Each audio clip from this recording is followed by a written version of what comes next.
ईश्वर के चमत्कार के आगे सारे साइंस फेल है।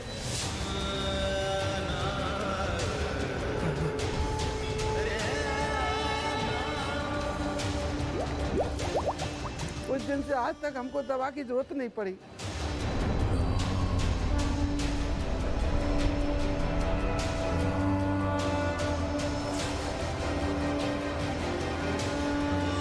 आस्था विज्ञान पे भारी पड़ जाती है। यहाँ का जो किस्सा है वो कुछ अलग है। आप 1 किलो 2 किलो कितने ही लड्डू चढ़ाइए, महाबली सब लड्डू खा जाते हैं। कलयुग में जिंदा हनुमान कहीं है तो इटावा के अंदर जमुना किनारे हैं।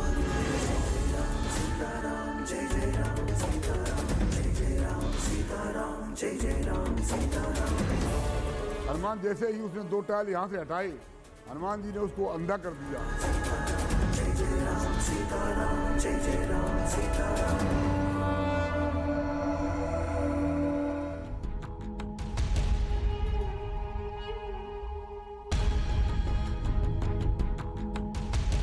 आधी हकीकत आधा फसाना। 90 सेकंड का जो वीडियो अभी आपने देखा वो आपको जरूर चौंका रहा होगा, लेकिन ये तो हैरान कर देने वाली कहानियों की महज शुरुआत भर है, क्योंकि अब जो हम आपको दिखाने जा रहे हैं उसका 1 सेकंड बेहद कीमती है। तो टीवी का रिमोट साइड में रख दीजिए, हो सके तो घर के एक एक सदस्य को टीवी के सामने बैठा दीजिए, क्योंकि यह कहानी चंबल के बीहड़ के बीच बसे उस मंदिर से जुड़ी है जहां सदियों से वायुपुत्र के चमत्कार को महसूस किया जाता है, जहां बजरंग बली के जिंदा होने की कहानियां सुनी और सुनाई जाती हैं। तो आज हम आपको लेकर चलते हैं उत्तर प्रदेश के छोटे से जिले इटावा में, जहां रामदूत महाबलशाली हनुमान के होने का दावा किया जाता है।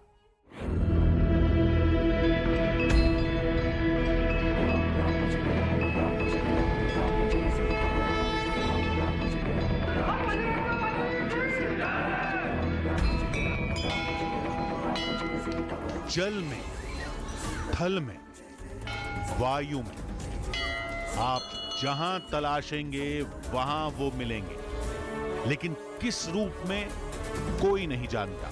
अब वो तो ईश्वरी शक्ति है। इसलिए इस बार नई कहानी के एक सिरे को थामकर आधी हकीकत आधा फसाना की टीम जा पहुंची इटावा। नमस्कार, मैं हूं आपके साथ सपना शुक्ला। मैं इटावा में हूं। तो इटावा आपने सुना तो आपके जहन में होगा, हो सकता है मुलायम सिंह यादव से जुड़ा कोई किस्सा कहानी शूट करने आए हों, या फिर चंबल से जुड़ी कोई कहानी शूट करने आए हों। तो मैं आपको बता दूं, आप बिल्कुल गलत हैं। ना मुलायम सिंह यादव ना चंबल कोई किस्सा कहानी ऐसी शूट करने नहीं आए, बल्कि हम आए हैं महाबली के उस मंदिर की खोज में, जिसके बारे में जब हमें लोगों ने बताया तो हम भी दंग रह गए, क्योंकि वो चमत्कार या वो कहानियां ही ऐसी थी। महाबली से जुड़े यूं तो बहुत सारे किस्से हैं, लेकिन यहाँ का जो किस्सा है वो कुछ अलग है। आप 1 किलो 2 किलो कितने ही लड्डू चढ़ाइए, महाबली सब लड्डू खा जाते हैं। इतना ही नहीं, लड्डू ही नहीं खाते, बल्कि मुख से श्री राम नाम भी उनके निकलता है। तो आधी हकीकत आधा फसाना में आज हम उसी मंदिर की पड़ताल में जा रहे हैं कि वाकई सच्चाई कितनी है। क्या वाकई महाबली की वो मूर्ति लड्डू खाती है?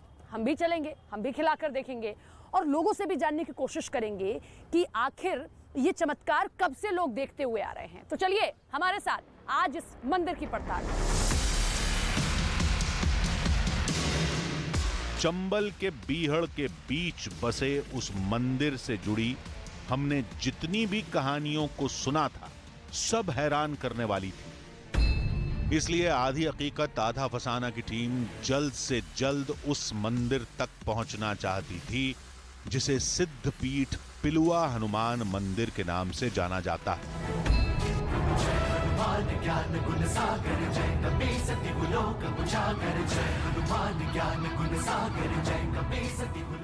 इस मंदिर के बारे में जो हमें बताया गया उस सच को ढूंढते ढूंढते हम यहाँ तक आ गए हैं। मंदिर के आसपास का मैं आपको एरिया दिखा देती हूँ। ये देखिए किस तरीके से ये प्रसाद की दुकान है। लड्डू मुख्यतः चढ़ाया जाता है तो लड्डू की दुकानें हैं। इधर भी कुछ दुकानें लगाई गई हैं और जो सामने आप देख रहे हैं ये मंदिर का मुख्य द्वार है।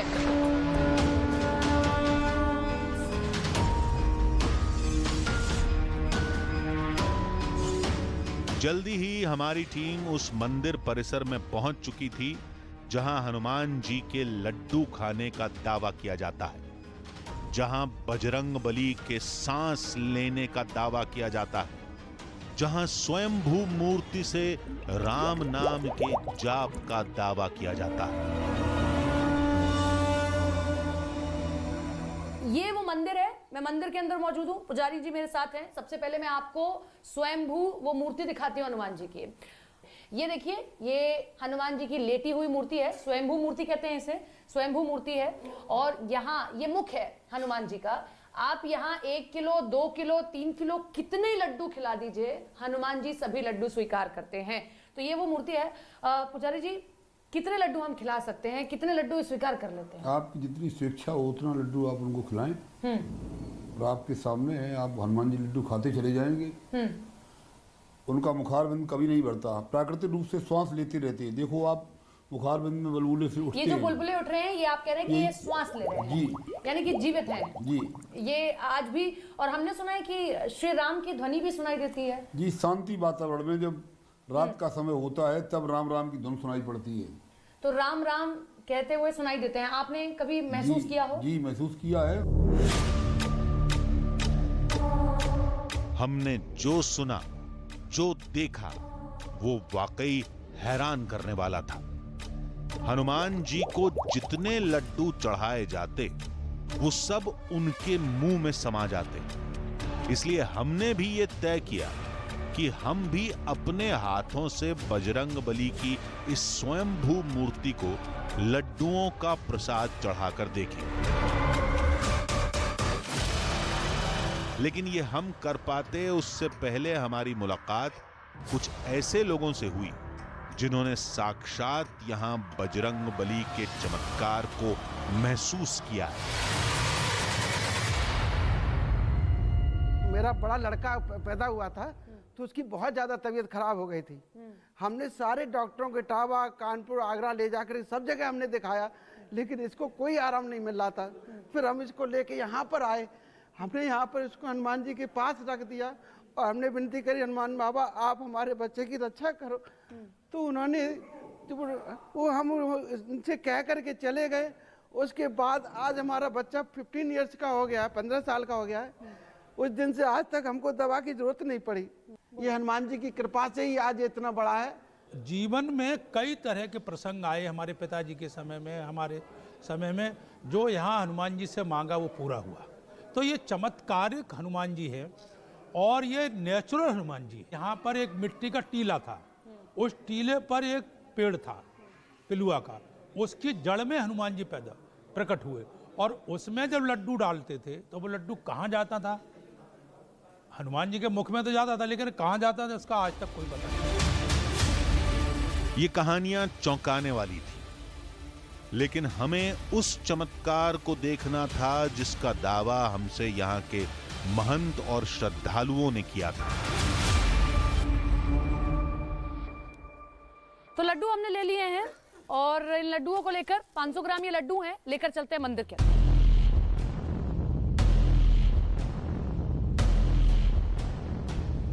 तो देखिए, हमने लड्डू बाहर से आपके सामने ही खरीदे और अब जो है हम ये लड्डू लेकर, मंदिर यही है, जाते हैं अंदर। महाराज जी हमारे साथ हैं जो यहाँ के मुख्य पुजारी हैं, दूसरे पुजारी जी भी हमारे साथ हैं। महाराज जी, मैं ये 500 ग्राम लड्डू लेकर आई हूँ और मैं खुद ही खिला दूँ, खिलाकर देखूँ? आप खुद अपने हाथ से खिलाओ। ठीक है, तो ये आपके सामने लड्डू हैं और मैं पहला लड्डू, ये जो बजरंगबली की स्वयंभू मूर्ति है और जिसकी मान्यता के कारण हम यहाँ आए हैं सच जानने के लिए कि वाकई हनुमान जी लड्डू खाते हैं नहीं खाते हैं।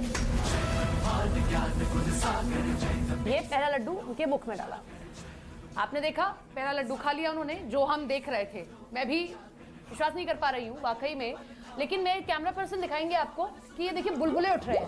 एक जो मैंने लड्डू डाला था उसमें बुलबुला उठा और ये दूसरा लड्डू अब मैं खिलाने जा रही हूँ। ये दूसरा लड्डू है और ये भी मैंने अपने हाथ से खिला दिया है। मैं तीसरा लड्डू फिर खिलाने जा रही हूँ, आपके सामने देखिए।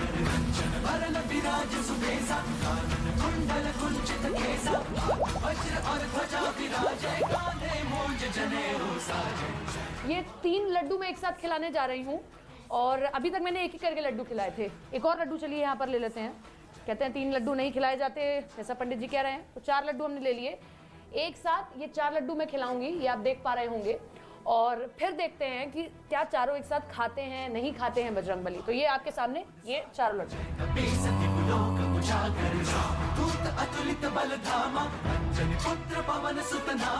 हमें यही मिला है कि हमने लड्डू इस तरीके से खिलाए और हनुमान जी ने वो लड्डू स्वीकार कर लिए। इतने सारे लड्डू कहां गए हमें नहीं पता। हमने गुड़ भी चढ़ाया, वो भी गायब हो गया।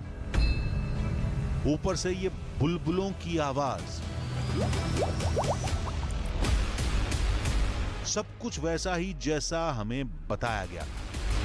तो क्या सच में ये वायुपुत्र का कोई चमत्कार है? यहां आने वाला हर एक श्रद्धालु दावा तो यही करता है।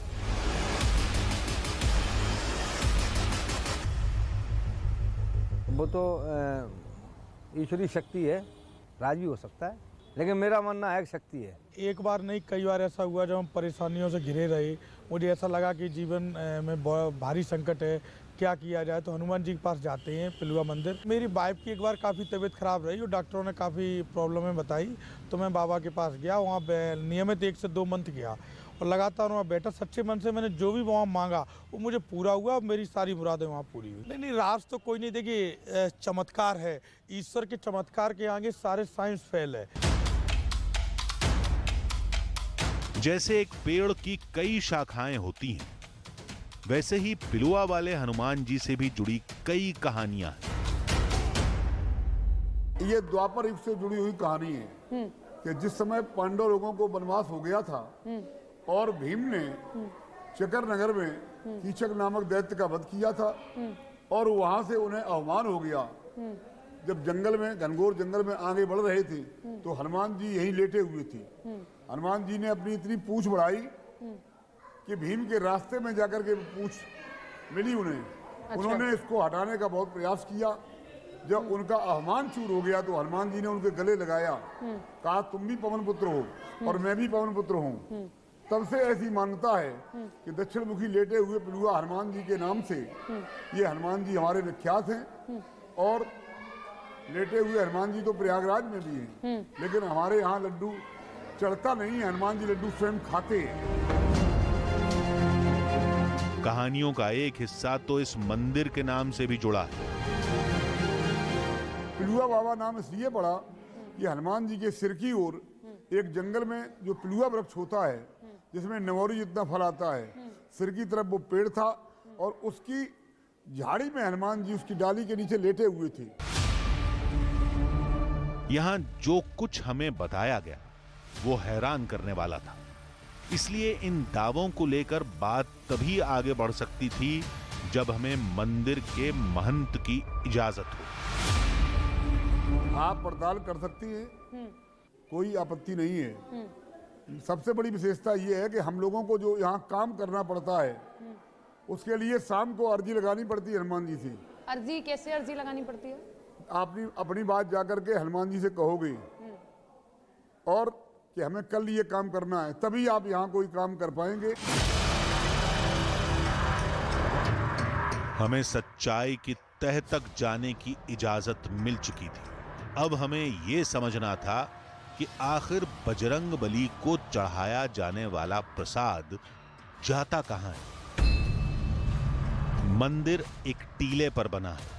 मुमकिन है कि टीला अंदर से खोखला हो और मूर्ति के ठीक नीचे टीले के बीच में कोई कुआं हो। यह भी मुमकिन है ये कुआं अंदर ही अंदर यमुना नदी तक जुड़ा हो और सारा प्रसाद नदी में चला जाता हो।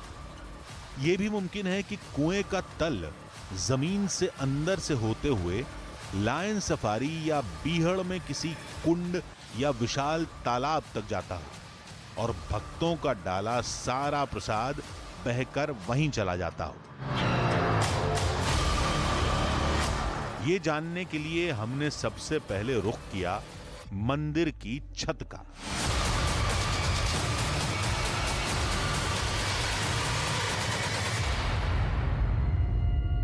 अब मैं मंदिर की छत पर हूं और मंदिर की छत से क्यों मैं आपको ये एंगल दिखा रही हूँ, दरअसल मैं आपको आसपास का इलाका दिखाना चाहती हूँ। चंबल का इलाका है और चंबल के इलाकों में बीचों बीच में ये मंदिर बना हुआ है। अब मैं आपको दिखाती हूँ, वो किला भी दिखाऊंगी मैं आपको कैमरे के जरिए। देखिए कैमरे के जरिए आप देख पाएंगे वो किला दरअसल वो उस राजा का किला है जिसके बारे में एक कहानी ये भी बताई गई कि वही वो राजा थे और उनके द्वारा ही ये मंदिर जो है स्थापित किया गया, इस मंदिर की खोज की गई। तो देखिए वो कैमरे के जरिए हम आपको वो किला दिखा रहे हैं। दरअसल अब वो खंडर हो चुका है, उसे हेरिटेज घोषित किया गया है, लेकिन बहुत ज्यादा दूरी नहीं है। कहीं ऐसा तो नहीं मंदिर का कोई भी सिरा वहां जाकर मिलता हो, कुछ ऐसा तो नहीं है। हम मंदिर के पीछे का इलाका भी आपको इस ऊपर के कैमरे से दिखाएंगे। ऊपर से देखने पर हमें ऐसा कोई सबूत हाथ नहीं आया जो ये बताता कि आखिर बजरंग बली को रोजाना चढ़ाया जाने वाला सैकड़ों किलो प्रसाद और सैकड़ों लीटर जल कहां जाता है। लेकिन सवाल तो यह भी है कि क्या हर किसी के हाथ का प्रसाद ऐसे ही बजरंग बली के मुख में गायब हो जाता है या फिर इसके पीछे भी कोई कहानी है। ये बहुत पुरानी बात है। यहाँ पर एक सेठ आए हुए थे, उन्होंने सेठ ने ये बताया, ये कहा, संकल्प लिया कि हनुमान जी आप जितने लड्डू खाएंगे जब तक आपका मुंह नहीं भर जाएगा तब तक हम आपको लड्डू खिलाते रहेंगे। मतलब इसने एक अहंकार भर के ये बात की। तो उस अहंकार में उसने लड्डू यहाँ पर खिलाने चालू कर दिए। सारे शहर के जो वो बड़ा सेठ था, तो जितने भी मिठाइयों की दुकान थी वहां से खरीद के लेके आया और उसने हनुमान जी को यहाँ पे लड्डू खिलाए। वो हनुमान जी को खिलाता गया, सारे लड्डू खत्म हो गए, लेकिन हनुमान जी का मुंह नहीं भरा। उसके बाद फिर जब उसने कहा कि ये बात क्या है, आखिर लड्डू जा कहाँ रहा है, तो उसने जाकर के देखा कि वहाँ ये पास में यहीं पे बेहड़ है और वहाँ पे जमुना जी बहती हैं। तो सारे लड्डू वो जमुना जी के किनारे में ले जाके। इस कहानी से हमें एक ऐसा सिरा मिला जिसने हमारे कदमों को एक नई दिशा में मोड़ दिया।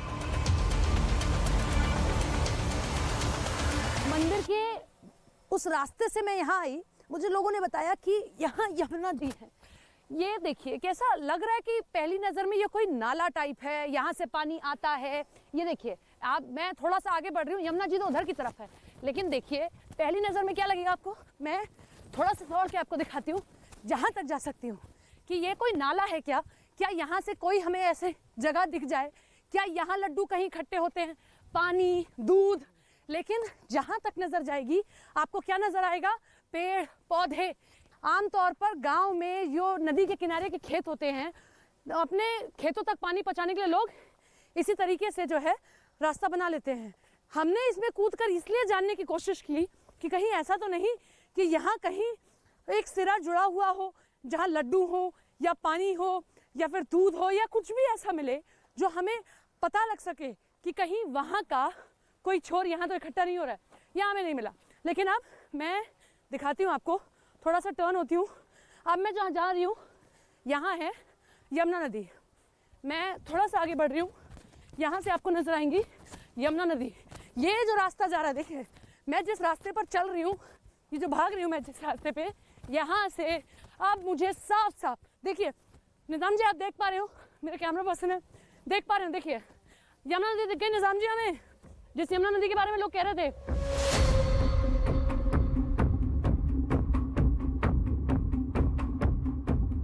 नदी का ये मुहाना हमारे लिए उम्मीद की नई किरण के जैसा था। वाह, यही चाहिए था। नदी के किनारे आए हैं और हमें देखिए नाव दिख गई है। और नाव वाले भैया इधर लाओ, जरा किनारे चला दोगे, चला दोगे? तो अब हम किनारे किनारे जहां तक जा सकते हैं, जहां तक ये नाव वाले हमें ले जा सकते हैं, वहां तक जाते हैं और कोशिश करते हैं कि कोई एक चीज अगर कहीं मिल गई तो वो भी ढूंढने की कोशिश करते हैं। हर सिरा हम खोजेंगे।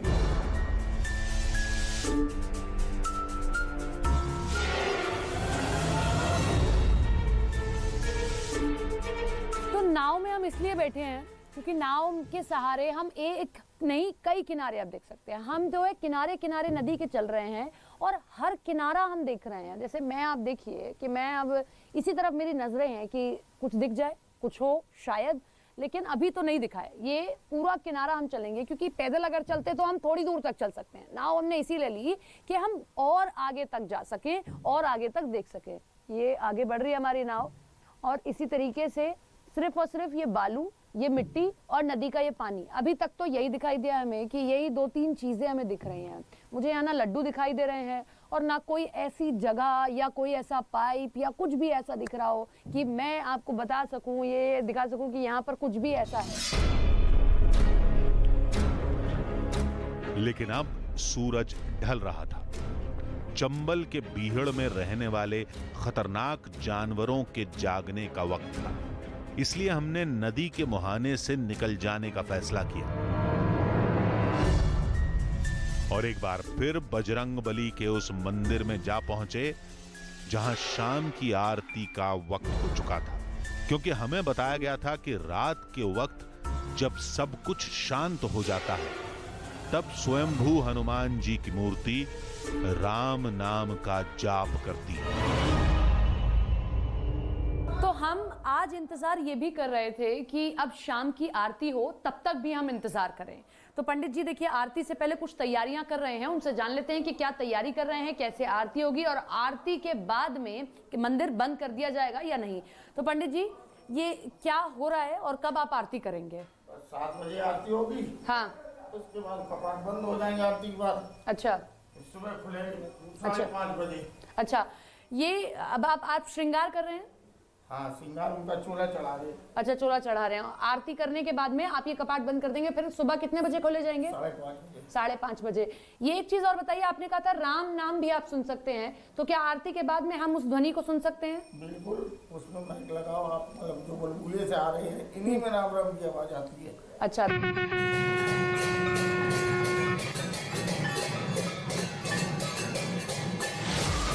हमने मंदिर की परंपराओं में विघ्न डालने की कोशिश नहीं की क्योंकि हमारे पास वक्त भी कम था। लेकिन मंदिर से जुड़ी कई कहानियां अभी बाकी थी जिन्हें सुनने और समझने के लिए हमें अगली सुबह का इंतजार करना था।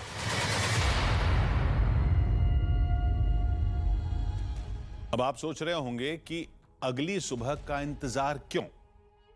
ऐसा क्या है जो अब सामने आना था? क्योंकि हम मंदिर के चारों तरफ देख चुके थे। वहां भी हमें नहीं पता चला कि लड्डुओं का प्रसाद कहां जाता है। हमने यमुना नदी के किनारों पर भी तलाश लिया, वहां भी हमें कुछ नहीं मिला। लेकिन मंदिर से जुड़ी कुछ और बेहद हैरान कर देने वाली कहानियां थी। अब आधी हकीकत आधा फसाना की टीम को कहानियों के कुछ और सिरों को थामकर आगे बढ़ना था, उस दिशा में जहां चंबल के बीहड़ का खतरनाक रास्ता है, जहां रात होते ही डकैतों की दहशत पसर जाती है, जहां जंगली जानवरों की आवाजें लोगों को डराती हैं। इसलिए हमने दिन में पिलुआ हनुमान जी से जुड़ी नई कहानियों की तलाश शुरू की।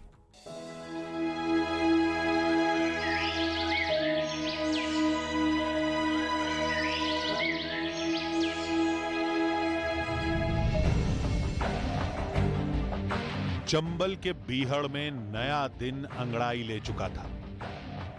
अब एक बार फिर हमने उन कहानियों के सिलसिले को आगे बढ़ाना शुरू किया जो कहानियां पिलुआ वाले बजरंगबली से जोड़कर बताई जाती हैं।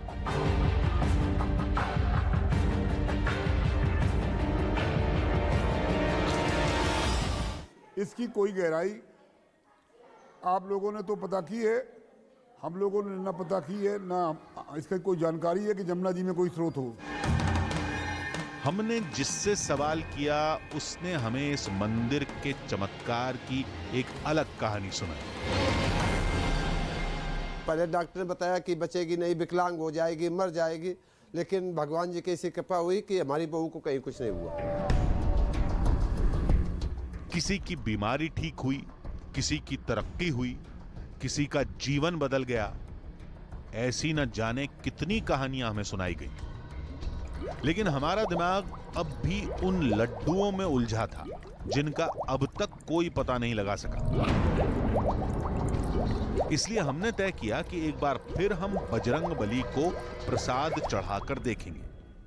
हम आज कहीं और किसी और दुकान से दूर से ये लड्डू लाए हैं और अब मैं ये लड्डू भी खिलाकर देखूंगी। लेकिन आज सिर्फ लड्डू नहीं, आज दूध भी होगा।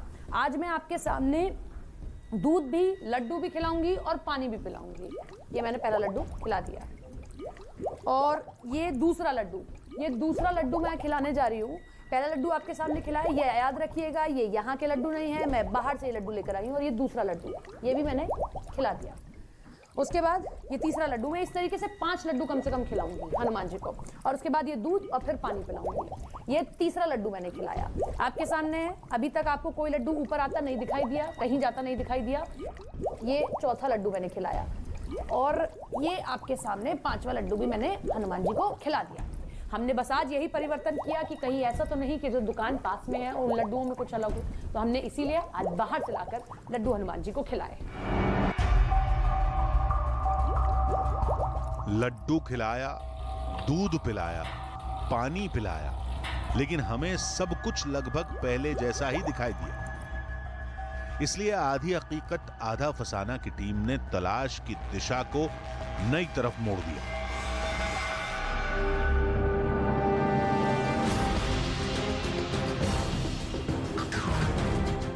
चंबल के बीहड़ की तरफ,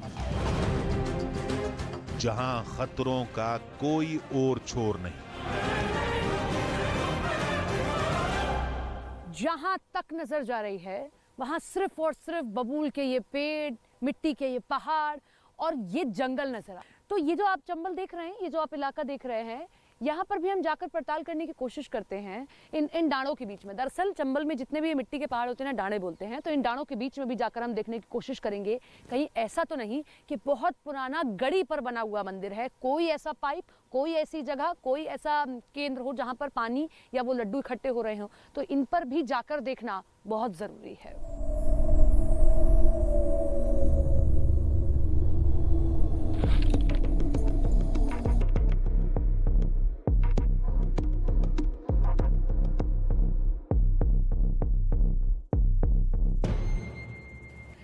हम एक टीले पर ही हैं, ये पहाड़ है मिट्टी का, लेकिन देख लीजिए मैं आपको जंगल दिखाती हूँ, कितना घना जंगल है आसपास।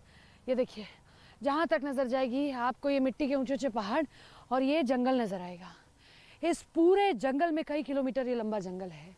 हमने पूरे जंगल में छाना है, हमें अभी तक कोई सुराग हाथ नहीं लग पाया कि हमें कोई ऐसी जगह दिख जाए जहाँ वो लड्डू दिख जाएं, पानी दिख जाए या दूध दिख जाए, कोई ऐसी जगह जहाँ वो चीज़ें इकट्ठी हो रही हों। अभी तक कुछ ऐसा नहीं लगा और कई किलोमीटर दूर दूर तक फैला हुआ ये जंगल है। और इससे उधर है यमुना जी, हमने यमुना जी के पास भी देखा। ऊबड़ खाबड़ रास्ता, कभी फिसलन भरा पहाड़, कभी कटीली झाड़ियां। बीहड़ हमारे लिए चुनौती बन चुका था।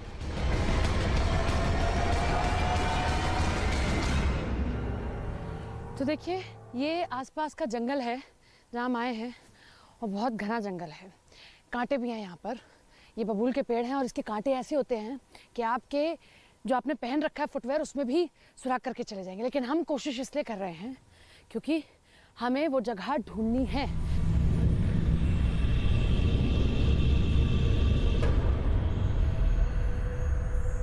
हम इस जंगल में कई किलोमीटर चल चुके हैं और ऐसे मिट्टी के बहुत सारे पहाड़ हैं। हमने बहुत सारे पहाड़ चढ़े और ऊपर तक चढ़ना बड़ा मुश्किल था क्योंकि कांटों के पेड़ हैं, बबूल के पेड़। बहुत दिक्कत हुई, परेशान हुए मेरी टीम, मेरे कैमरा पर्सन, क्योंकि उनके हाथ में तो कैमरा भी है। ऊपर तक चढ़ने में बड़ी दिक्कत हुई, लेकिन अभी भी हमारे हाथ कोई सिरा, कोई ऐसी चीज़ नहीं लगी। ऐसी मानता है कि हनुमान जी खुद खाते हैं। अब भी आस्था के आगे साइंस भी फेल हो जाती है। हम साइंस के एंगल से सोचे नहीं कभी। मैथ का प्रोफेसर होने के बावजूद भी कभी दिमाग में नहीं आया कि लड्डू को पानी जाता कहाँ है।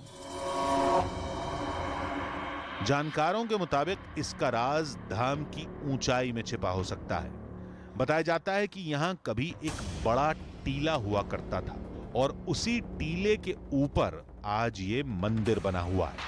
माना जाता है कि पानी और गैस का रहस्य इस टीले की गहराई में दबा हो सकता है, जो आज मंदिर के नीचे मिट्टी में दफन हो चुका है।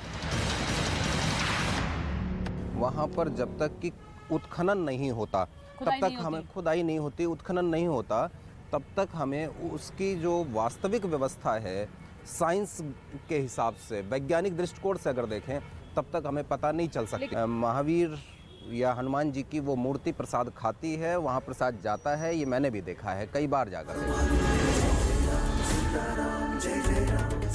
अब ये आपको तय करना है कि पिलुआ वाले बजरंग बली से जुड़ी कहानियां कोई चमत्कार है या उनका कोई वैज्ञानिक नजरिया भी है, जिसे समझा जाना अभी बाकी है।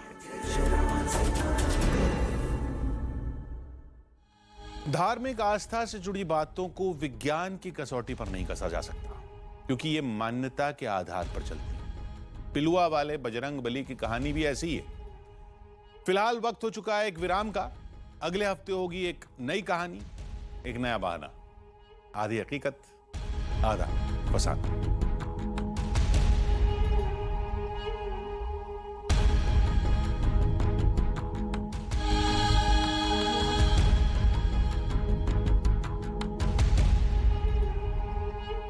न्यूज़ 18 इंडिया की web series FIR number 208 streaming now.